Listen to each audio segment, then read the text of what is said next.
In today's fast paced corporate world, managing people isn't just about giving orders, it's about understanding laws, fairness, and values that shape every organization. And also, our learning objectives are to understand the concept of federal legislation in human resource management. And the first one is explain the strategic role of human resource management. Two, describe federal legislation and societal trends that influence human resource management. And the third is explain what the changing social contract between organizations and employees means for workers and human resource managers. The fourth is show how organizations determine their future staffing needs through human resource planning. The fifth is describe the tools managers use to recruit and select employees.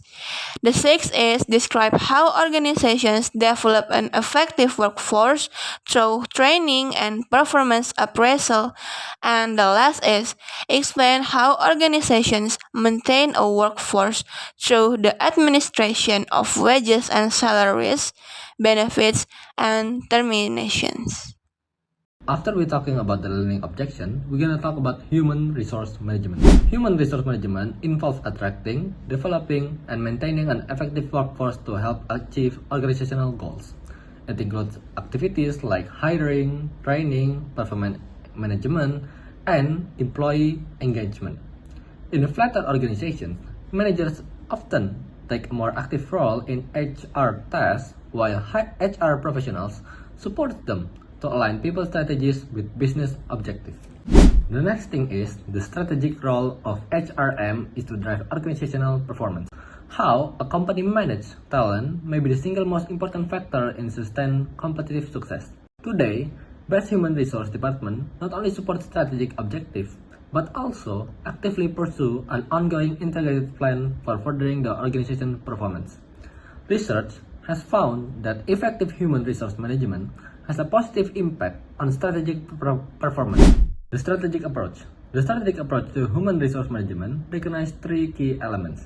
First, all managers are involved in human resource management. Second, employees are viewed as assets. Employees, not buildings and machinery, give a company its competitive edge. Third, human resource management is a matching process, integrating the organization's strategy and goals with the correct approach to managing human capital. Human resource management, or HRM, plays a key role in enhancing organizational performance and achieving long-term success. It aligns people management with strategic goals, treating employees as valuable assets through effective planning, training, compensation, and performance evaluation. HRM helps attract, develop, and retain talent. The strategic approach builds an innovative and competitive culture that drives business growth. Mobilization. LHRM enhanced organizational performance by aligning people management with strategic goals, by attracting, developing, and retaining talent through effective planning and evaluation. HRM builds an innovative and competitive culture that drives growth. Not my imagination. Now, where the hell do you go every day? In the scene, Katherine Johnson, a brilliant African American mathematician, expresses her frustration for being treated unequally at NASA, having to walk half a mile just to use the restroom. We're T-minus 0 here. I put a lot of faith in you.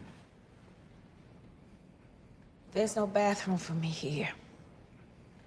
What do you mean there's no bathroom for you here? There is no bathroom. There are no colored bathrooms in this building or any building outside the West Campus, which is half a mile away.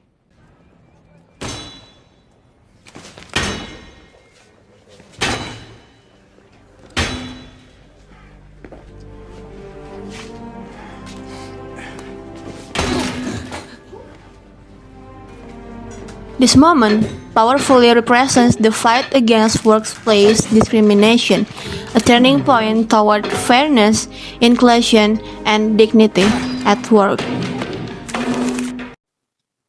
This scene we just saw connects perfectly to our topic, the impact of federal legislation on human resource management. Federal legislation was created to stop discrimination and ensure fair treatment for all employees, regardless of race, gender, religion, age, or disability. It guarantees that everyone has equal rights and opportunities in the workplace. There are several major laws that form the foundation of this protection. The first one, the Civil Rights Act, which prohibits discrimination based on race, color, religion, sex, and national origin. The second one is the Age Discrimination in Employment Act, or ADEA, which protects older workers from unfair treatment due to their age. The third one is the Americans with Disabilities Act, or ADA, ensuring that individuals with disabilities receive equal opportunities. Also, in addition, the Equal Pay Act demands fair compensation for both men and women doing substantially equal work. And finally, OSHA, the Occupational Safety and Health Administration, ensures that every employee works in a safe and healthy environment. So, in conclusion, federal legislation is not just a set of rules, it's the moral foundation that shapes how people are treated at work. It reminds us that good management means respecting human rights, promoting fairness, and creating a workplace where everyone belongs.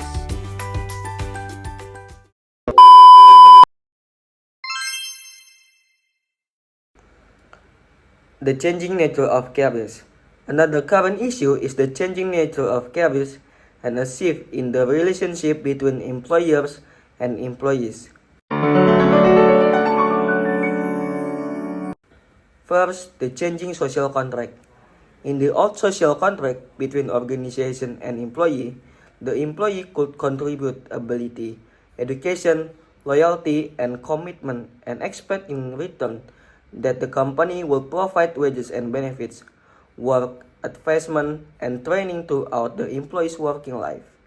Smart organizations contribute to employees' long-term success by offering extensive professional and training development opportunities, career information, assessment, and career coaching.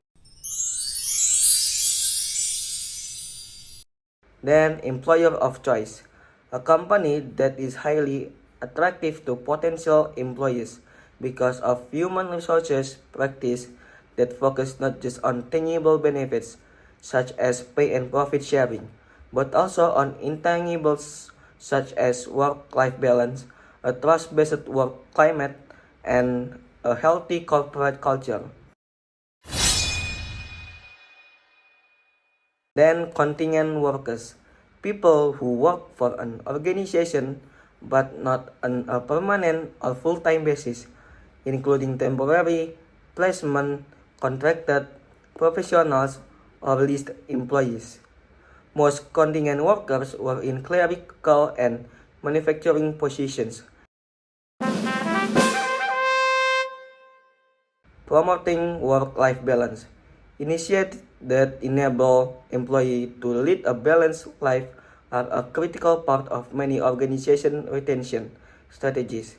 One approach is to let people work part of the time from home or another remote location.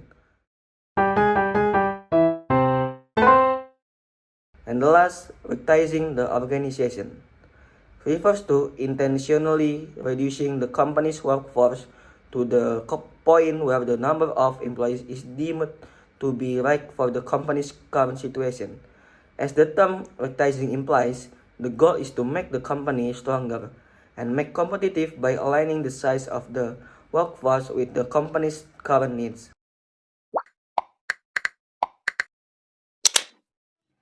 Okay, so I'm here to quickly explain what this slide is about.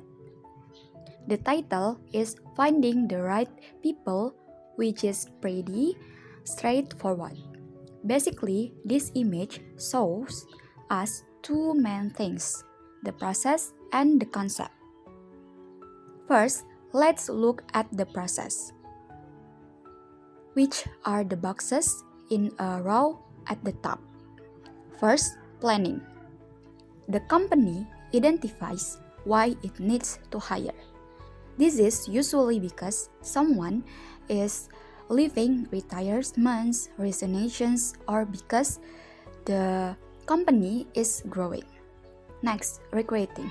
The company decides where to find people. They can use ads, professional recruiters, headhunters, or the internet. Once they have applicants, the company must selecting the best person. They do this by reviewing application, holding interviews, and sometimes giving tests. Finally, after the best selection, candidate is selected and accept the job, the company officially welcome them to the team. Now, for the second and most important part is the concept. This fit operates on two main levels. First, the job match. This involves aligning the company's needs, such as strategic goals and market demands, with the employees' contributions, their skills, experience, and commitment. Or insert like, can the employee do the job the company needs? Second, the organization match. This involves aligning the company's endorsements, what it offers, like pay, benefits, and meaningful work, with the employee needs, their personal values, career goals, and family concerns. Or in short, it's like, can the company provide what the employee wants? For the conclusion, the ideal employment relationship is achieved when both matches are successful. The company gets the contributions it needs, and the employee gets the rewards and fulfillment they seek. Okay, next slide. This slide covers how to recruit effectively. First, the foundation. This is clearly define the job's task or job description and required skills or job specification. The key methods are internal is promote current employees, external hire from outside the company, realistic job review or RGP is about be honest about the job's pros and cons to reduce turnover. And we can use modern tools like equating. This use the internet to find candidates, employee referrals, ask your staff for recommendation, and last, non-traditional sources, hire from diverse groups. The next important step after recruitment is selection. Selection is the process of determining the skills, abilities, and other attributes as a person needs to perform a particular job. In this process, managers choose the best people from all the applicants. The goal is to find the right person who fits the job. To do this, companies use several ways such as application forms, interviews, employment tests, and assessment centers. The more difficult a job is, the more tools the company uses to make sure the person is qualified. First way is the application form. It's used to collect information about the applicant's education, previous work experience, and other background characteristics. However, employers must be careful not to include questions that are irrelevant to job performance or that could lead to discrimination. So the questions must be related to the job. For example, the employer should not ask whether the applicant owns a home or not. It is inappropriate because it is unrelated to job success. On the other hand, the employer can ask whether the applicant has passed a professional exam like CPA exam for accounting jobs. It's acceptable because it relates directly to the requirements of the position. The second way is interview. Interview is also an important part of selection. It allows both the company and the applicant to learn more about each other. However, normal interviews don't always show how well someone will actually do the job. To fix this, some companies use more than one interview. A panel interview with several people or computer-based interviews where applicants answer questions online. The third way is employment tests. These processes are also used to measure things like intelligence, ability, and personality. Many companies today want people who are creative, responsible, open to learning, and have emotion stability. Sometimes they give brain teaser questions to see how applicants solve problems, not just what their answers are. And for higher positions, companies may use assessment centers. These are special programs where candidates act out real work situations. For example, they may be asked to handle many memos or phone calls like a real manager. Their communication, leadership, and problem-solving skills are then observed and rated by experts. Lastly, many companies will check candidates' social media accounts like Facebook or Instagram. This process is called online checks. This helps them to see the person's behavior and values. If someone posts bad content, like about drinking or drugs, it can hurt their chance of getting the job. Companies want workers who not only have good skills, but also have good attitudes and fit the company's culture. In short, the selection process helps companies choose the right people for the right jobs. It combines traditional tools like interviews and tests with new methods like online checks to make fair and accurate hiring decisions.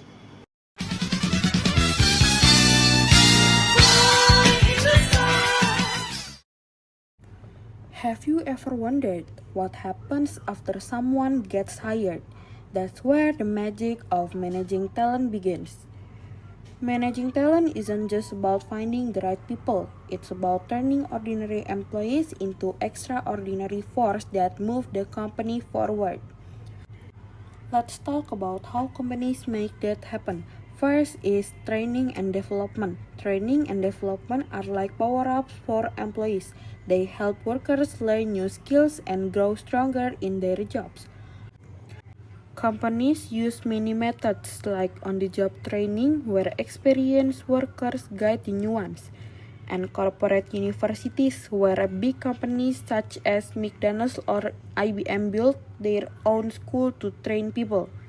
Some even offer cross-training, moving employees to different roles so they can become more flexible and skilled. It's like leveling up in every area of the company. And after that, we have performance appraisal. Performance appraisal means checking how well someone is doing their jobs. It's not just about judgment, it's about growth. Good managers give praise for strong performance and guide employees to improve. Many companies now use 360-degree feedback. When feedback comes from boss, coworkers, and even customers, so employees can truly understand their strengths and weaknesses. It's all about learning, improving, and becoming your best self. So managing talent is not just an HR task, it's a journey of growth, learning, and transformation. From training to coaching, from feedback to promotion. It's all about unlocking human potential because when people grow, the companies grows too. Maintaining an effective workforce. Now we turn to the topic of how managers and HR professionals maintain a workforce that has been recruited and developed. Maintenance of the current workforce involves compensation, wage and salary systems, benefits, and occasional terminations. Compensation. Compensation means all the rewards employees receive for their work, either in money or in other forms like benefits. It includes wage, salaries, and extra benefits such as health insurance, paid vacation, and fitness facilities. Developing an effective compensation system is an important part of human resource management because it helps to attract and retain talented workers. Next is benefits. Good human resource managers understand that a compensation package involves more than just money. While wage or salaries are important, benefits are also key part of compensation. In the United States, benefits make up more than 40% of labor costs. Some benefits are required by law, such as Social Security, unemployment insurance, and workers' compensation. Other benefits like health insurance, paid vacations, on-site childcare, or fitness centers are not required by law but are offered by organizations to help maintain an effective and satisfied workforce. And last is termination. Even with strong management, employees will still leave an organization due to retirement, new jobs, or termination for poor performance or downsizing. Termination helps maintain an effective workforce by removing low performance and conducting exit interview to understand why employees will leave. These interviews, often done online for honesty, help identify workplace problems and reduce future turnover.